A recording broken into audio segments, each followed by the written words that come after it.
Бүгін Кыргыз-Тажик чегарасында тарыхый күн десек болот. Буга чейин делимитация иши толугу менен аяктап, эми демаркациялоо ишине старт берилди. Иш-чарага УКМК төрагасы Камчыбек Ташиев онлайн форматта катышты. Азыр биз турган бул жерде чегараны тосуу, зым тартуу иши жүрүүдө. Жалпысынан Баткен облусунун аймагында Тажикстан менен чектеш 400 километрден ашык аралыкта зым тартуу иштери жүрүүсү маалымдалды. Жолдош төрага чегара кызматы Кыргыз-Тажик чегарасында ижелелик жумуштарды баштоого даяр. Чегара кызматынын директору генерал-майор Алимбаев. Саламатсыздарбы, урматтуу Баткен облусу жетекчилери, урматтуу президенттин Садырбожоевдун тапшырмасы негизинде мамлекетибизде Кыргызстан, Тажикстан делимитациялоо жумуштары бүтүлдү. Эми бүгүн 29 апрель 2025 жыл демаркациялоо иштери жүрүп жатат. Бүгүн ушул эки мамлекет ортосунда зым тартуу жумуштары жүргүзүлөт. Мамлекетибиз тарабынан баардык чаралар көрүлдү. Финансылык, материалдык, адамдык ресурстардын баардыгы эскертилди. Эми сиздер ушул жумуштарды ийгиликтүү, сапаттуу жана тез арада ичинде бүтүрүүнү мен алдыңыздарга тапшырма иретинде коем. Так, жолдош чегарачылар баштагыла.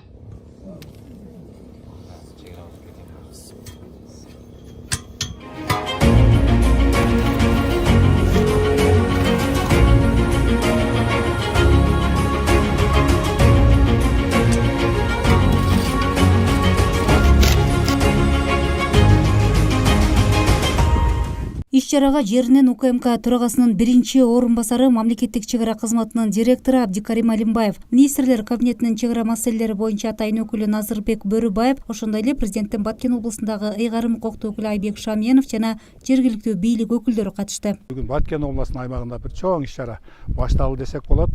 Себеби мына Кыргыз-Тажик мамлекеттик чегарасын делимитациялоо жумуштары аяктап, мына эки президентибиз кол коюп, уже делимитация жумуштары толук бүттү. Эми биз экинчи этабын өттүк. Бул ушу чегаралар делимитация болгондон кийин демаркациялоо жумуштары башталыш керек.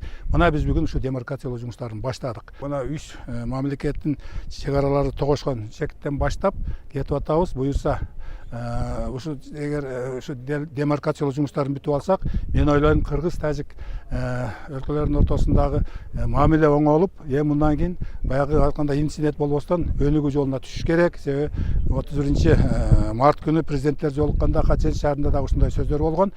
Эми биз толук өнүгүшүбүз керек. Чегараны тосуу иштеринин жүрүшү үчүн аталган аймакка атайын талаа шаарчасы курулуп, чегарачылар үчүн шарттар түзүлгөн. Ошондой эле атайын техникалар да алынып келинген. Көп жылдан бери чечилбеген чегараны бүгүн биз зым менен тосуу ишин баштадык. Бул боюнча биз чегара кызматы атайын өзүнчө подразделение түздүк. Атайын техникаларды алып келдик. Ушул Баткен областына азыр ушул талааны ишти баштоо алдында бүт мындай палаточный шаарчаны түзүп жата турган, бүт ушул жерде иштей турган аскер кызматкерине бүт тараптуу шарттарды түзүп бердик. Мына бүгүн генерал-полковник Ташиевдин тапшырмасы менен буйруса жумушту баштадык. Жалпысынан Баткен областы боюнча биз 420 километрди биз зым менен тосуп бүтүшүбүз керек. Мөөнөтү генерал-полковник Ташиев тараптан бекитилди. Быйыл биз муну бүтүшүбүз керек. Калган участоктор бул бизде Тоо, Асказоолу участоктор, аларды ал экинчи этапта башка ыкмалар менен тособуз. Негизги биздин бүгүнкү күндөгү тапшырма мына ушул жердеги ыстык түрө граница деп туруп жумушту биз баштадык. Азыр сиздер дагы байкап турасыздар, Тажик мамлекетинин чегарачылары да келип өзүнүн жумуш тобун алып келип азыр баштоо алдында турат. Буйруса биз быйыл ушул коюлган тапшырманы 420 километр толугу менен биз бүтүшүбүз керек. Чегаранын тосулушу Баткен облусу үчүн стабилдүүлүк менен экономикалык жактан чоң мааниги. Эң башкысы көп жылдар бою такталбаган чегара көйгөйү чечилди. Эми Баткен облусу тынчтыкта өнүгүү жолуна түшөт дейт облус башчысы. Бул Баткен облусунда тургундарына өтө маанилүү күн, тарыхый күн. Өзүңөрдө белгилүү болгондой чечилбеген маселелер бүгүн чечилди. Демаркация иштери башталды. Кудай буйрса жакын арада бүтөт. Эми Баткен облусу жаңы тарыхта турат окшойт деп ойлойм. Өнүгүү жолуна туруп, Кудай буюрса Баткенибиз да өнүгөт деп терең ишенем. Белгилей кетсек, буга чейин кыргыз-тажик чегарасынын делимитациялоо иштери аяктап 2025 жылдын 13 мартында Бишкекте эки өлкө башчылары чегара боюнча келишимге кол койгон. Кундуз Жорубекова, Жыргал Абдижалил уулу, жаңылыктар. Урматтуу президентибиз Садыр Кожоевич тапшырмасына келип отурам. Президентибиздин эртең менен сүйлөштүк, президентибиз баарыңыздарга Баткен жергесиндеги биздин ар бир атуулубузга көрүшкөн атуулардын баарына менен салам айт деп саламын жолдоп жибердиңиз. Камчыбек Ташиев кыргыз-тажик чегарасынын чечилиш таржымалын Совет доорунан бери кандай жагдайлар орун алганы тууралуу учкай токтолду. Негизги маселе учурда чечимин тапкан чегара маселеси боюнча болуп, Камчыбек Ташиев кыргыз-тажик тараптар кайсыл жер аянттарын кандай шартта алмашууга барганы тууралуу деталдуу маалымат берди. Жергиликтүүлөрдү кызыктырган суроолорго да так жооптор узатылды. Урматтуу эл журт, мен чегара боюнча сөздү кыскартып эле чегара боюнча өтөйүн. Чегаранын ар бир тилкесин, такталган жерлерин, чегара бүткөндүгү боюнча толук маалыматты сиздерге берейин. Кудайга шүгүр, Аллага миң талла шүгүр, что бүгүнкү ушундай чегарабыз бүттү деп силердин алдыңарга келип отчет бергенде мен өзүм ыраазычылык кылып атам, Аллага шүгүрчүлүк кетирип атам. Себеби ушул күнгө жетебизби, жетпейбизби деп өтө көп аракеттерди кылдык эле, Кудайдын буйругу экен. Мына биздин колубуздан келип, сиздер менен чогуу ушул жүздөгөн жылдар созулуп келген чоң проблеманы чечип, комшуларыбыз менен тынчтык жолунда жашаганга шарт түзүлдү. Ошондуктан алдыңыздарга келип отурам. Кыргыз-тажик мамлекеттик чегарасынын делимитациялоо жана демаркациялоо боюнча жумуштары 2002 жылдын декабрь айында башталган. Сүйлөшүүлөрдүн жүрүшүндө Кыргыз Республикасы менен Тажикстан Республикасынын өкмөттүк делегациялары 46 протоколго, тапарга ашалуу жумуш топтор 87 жана укук маселелери боюнча жумуш топтор 25 протокол кол коюшкан. Ушул жерде айтып коюшум керек, ушул Баткендин тарыхындагы Баткенге ушул борбордон келип иштеген, көп каттаган, көп келген, эң көп каттаган мен болсом керек деп ойлоймун. Ушул Баткенге акыркы 4 жылда мен өзүм эсебин деле билбеймин. Бирок Баткенге каттагандай бир дагы регион каттаган жокмун. Эң көп ушу Баткенге келдим. Ошондуктан ушунчалык көптөгөн протоколдорго кол койдук, көптөгөн жолугушууларды өткүздүк. Анан сырткары бул официальный келгендерим, а неофициальный сиздер менен келгенде жолугушкандарыбыз өтө көбөйүп кетти. Ошондуктан мени көпчүлүк эле ойлоп калышты, Баткендикпи депчи. Өзүм деле Баткендик болгонду уже каалап калдым уже сиздер менен бирге. Кыргыз Республикасы менен Тажикстан Республикасынын ортосундагы мамлекеттик чегаранын жалпы узундугу 1008 километрди түзөт. 1008 километр түзөт жалпы узундугу.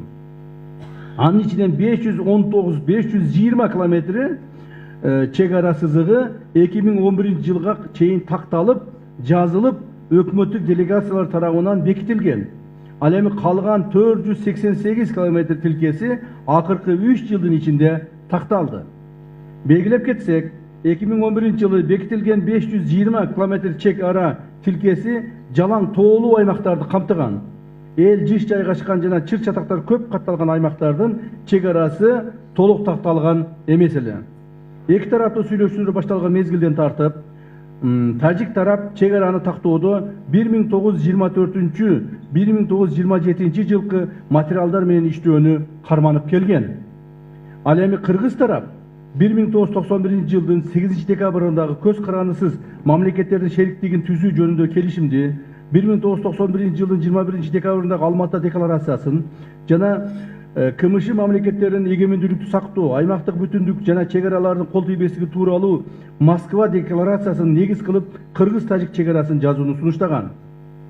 Урматтуу баткендик туугандар, мен ушул маселе боюнча бир аз токтолуп кетейин, чтобы тагыраак болуш үчүн жалпак тил менен түшүндүрүп берейин. Биздин коңшуларыбыз тажик тарап 1924-27 жылкы карта менен иштейбиз деп ар дайым ушуну айтып келишти. Биз айттыбыз жок, 1991 менен иштейбиз деп атабыз. Эгерде булардын бизге берген сунуштары менен биз макул болгонубузда 1924-27 жылкы карта менен иштегенибизде булар бизге 220 000 гектар жерди бересиңер деп талап коюшкан. 220 000 гектар жер. Бул почти Лейлек районунун жарымы, Баткен районунун bir 3'ten 1 bölüğü olup eseplenildi. То есть ушул жерлерди бизге бересиңер, анан биз силер менен чек араны тактайбыз дешти. Муну талапты коюшкан дагы, ушу талаптын негизинде көптөгөн чыр чатактар дагы ушундан чыккан. А биз айтып атканыбыз жок. 1991 жылкы бүгүнкү турган чек аранын тегерегинде гана чечебиз. Ушул бүгүнкү турган чек аранын тегерегинде кээ бир жерлерди алышабыз, кээ бир жерлерди беришебиз. Анан ошо менен гана такташып бүтөбүз деп биз ушундай талаптарды коюп келдик. Ошондуктан 1991 жылкы биздин койгон шарттар менен алар чечүүгө акыры мажбур болушту жана ошонун тегерегине биз чечтик маселени. Камчыбек Ташиев эми негизги басымды Кыргыз-Тажик чек арасын демаркациялоо жасаарын айтып, зым тартуу иштери үчүн чек ара кызматынын аймакта өздүк курамы, тийиштүү кызматкерлер, жетекчилер менен кошо күчөтүлгөн режимде иш алып бараарын белгиледи. Зым тартуу иштерин ушул жылдын аягына чейин бүткөрүү тапшырмасын өлкө башчысы Садыр Жапаров Камчыбек Ташиевке милдеттендиргенин айтып, бул тапшырманы аягына чыгаруу үчүн эгер зарылчылык болсо Баткенге көчүп келип жумуштун темпин жеке көзөмөлүнө алаарын эскертти. Макул, биз бардык юридикалык документтерди бүтүрдүк. Урматтуу президентибиздин ушу биздин алдыбызга койгон тапшырмасын биз аткардык.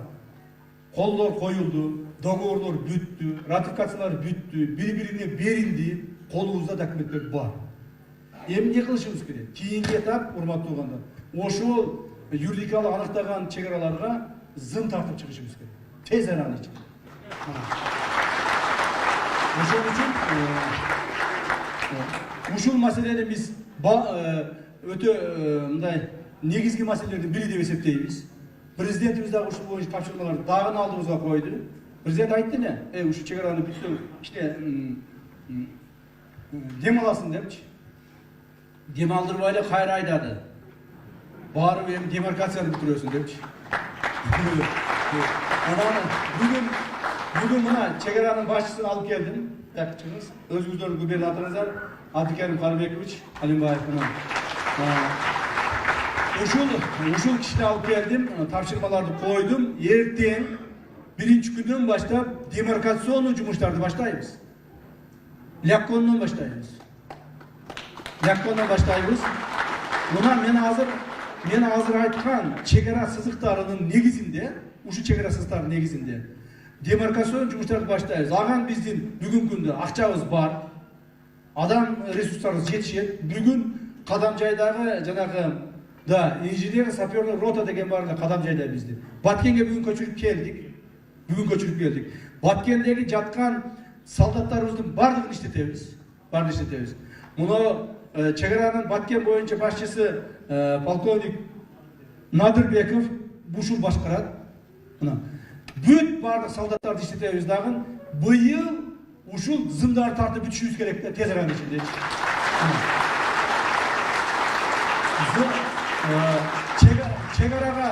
Чек арага зымдарды тартып бүтсө Кудай кааласа, биз тараптан биз тартып бүтөбүз, алар тараптан алар тартып бүтөт. Зымдын бул жак бетинде биз тараптан, например, биздин 2 чек арачыбыз, 4 чек арачыбыз акыры монтип, ары басып, бери басып, контроль этип тура берет. Болду. Эч ким өтпөй. Эч кимге кордук, зордук көрсөтө албайт. Ушуну менен Кудай кааласа, Баткен жергесинде толук бойдон Кудайга ошо кут кылсын, түбөлүк тынчтык орнойт Кудай кааласа. Биз мен башында айтып өттүм эле. Ушул күнгө жетиш үчүн, ушинтип бир элдин алдында жүзүбүз жарык болуп туруп, биз баарын бүтүрдүк, баары жакшы болду деген күнгө жетебизби, жетпейбизби деп канчалаган ойлор болду эле. Канчалаган ой санаалар болду эле, кыйынчылыктар болду эле. Ушуга мына бүгүн жетип отурабыз. Кудайга шүгүр. Ушу бүгүн күнгө жетиш үчүн биздин чек арачыларыбыздын, жай тургундарыбыздын канчалаган кандары акты. ошолорду эстеп коюшубуз керек.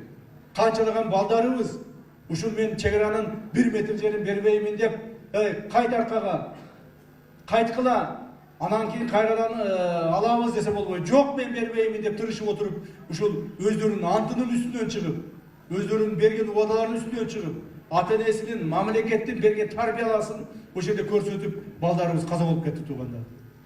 Ошонун бардыгы мына ошол балдарыбыздын көз жашы, ата-энелерибиздин көз жашы, ошол балдар өтүп кеткен солдаттарыбыздын, аскер кызматкерлеринин, бала чака тууган уругунун, ата-энесинин, аялдарынын көз жашы бардыгы биригип келип туруп бүгүнкү жеңишке кошкончу салымы болду. Рахмат ошол жигиттерге, ошол адамдарга. Ошол ата-энелерге, ошол коогаланда каза болгон биздин жоокерлерибиздин ата-энелерине Алла Таалам берген сабырына рахмат. Сабыр кылдыңыздар, туура түшүндүңүздөр.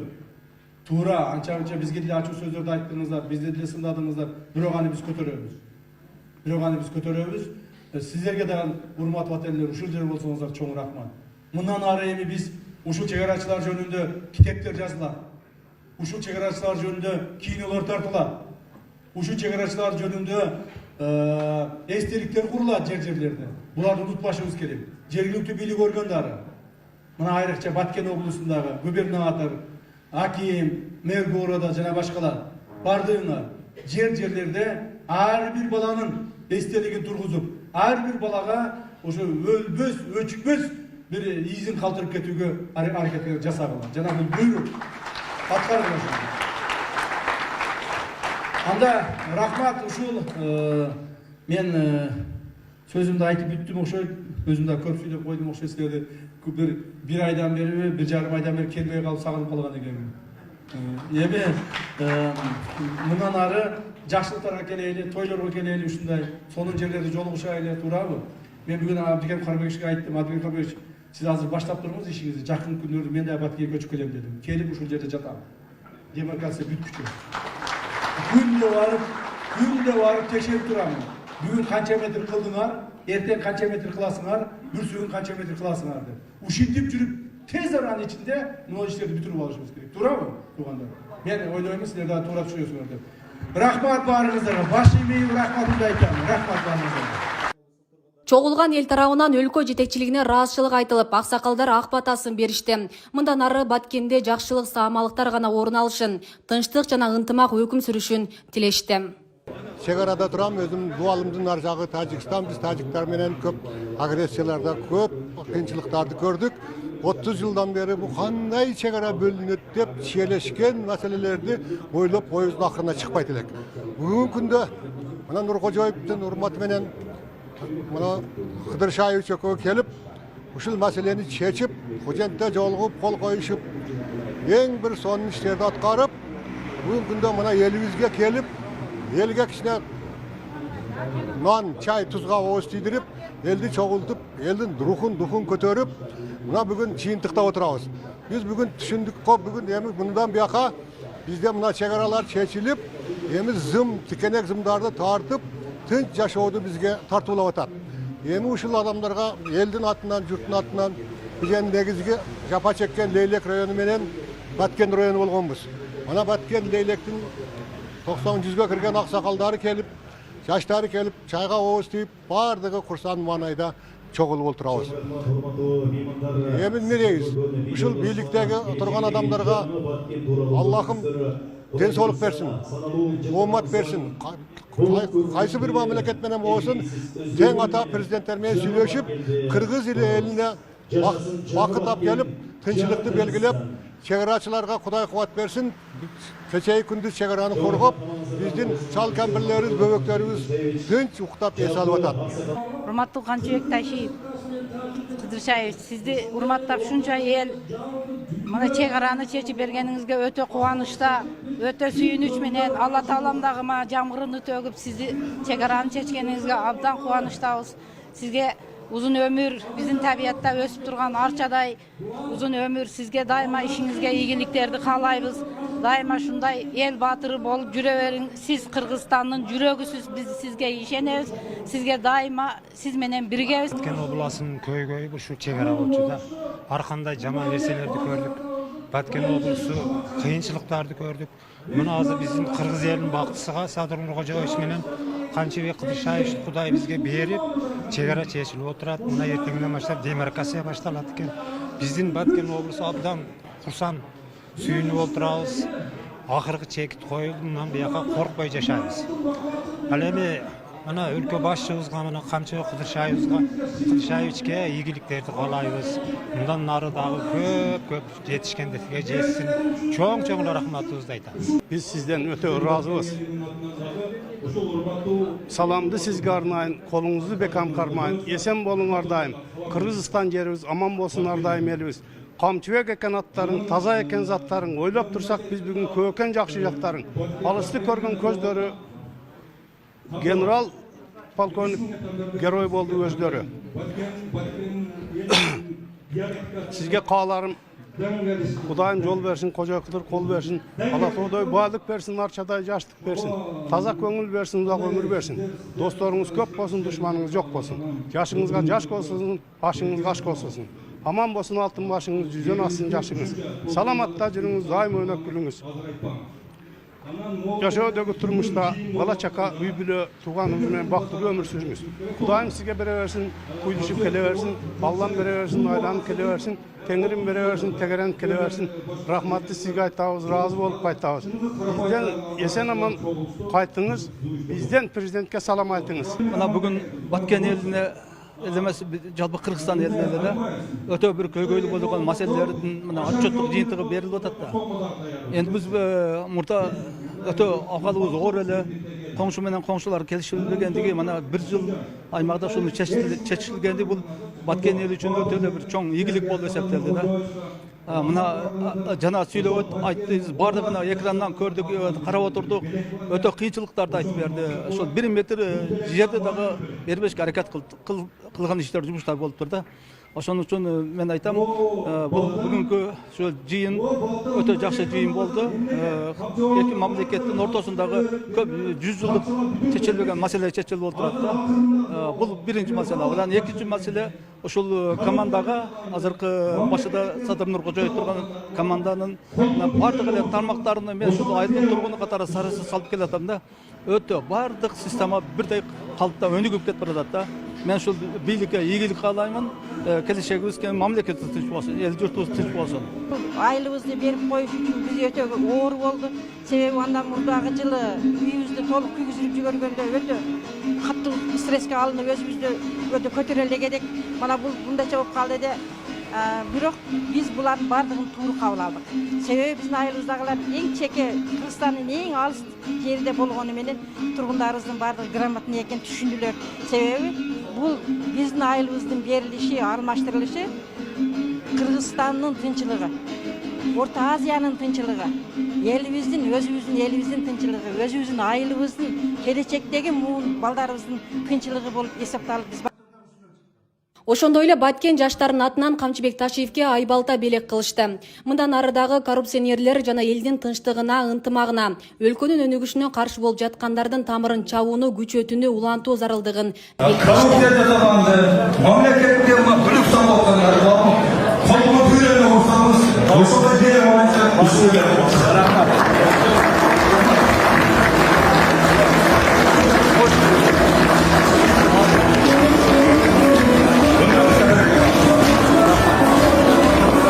Асия Сыдыкова, Замирбек Тойчубаев, Регион телеканалы, Баткен. Эки достун ишине Алла Таала оомат берсин. Кыргыз элинде дайыма тынчтык болуп, Кыргыздын туусун бийик көтөрүп, туудун айланасында Кыргызстандагы элдер биригип, ынтымакты, достукту, биримдикти бекем кармап, президенттин Камчыбек Ташиев сиздин саясатыңызды колдоп, Кыргыздын туусун бийик көтөрүп, тынч аман жүрө беришиңиздерди бардык элдин атынан чын жүрөктөн каалайбыз. Амин. Аллаху акбар. Рахмат.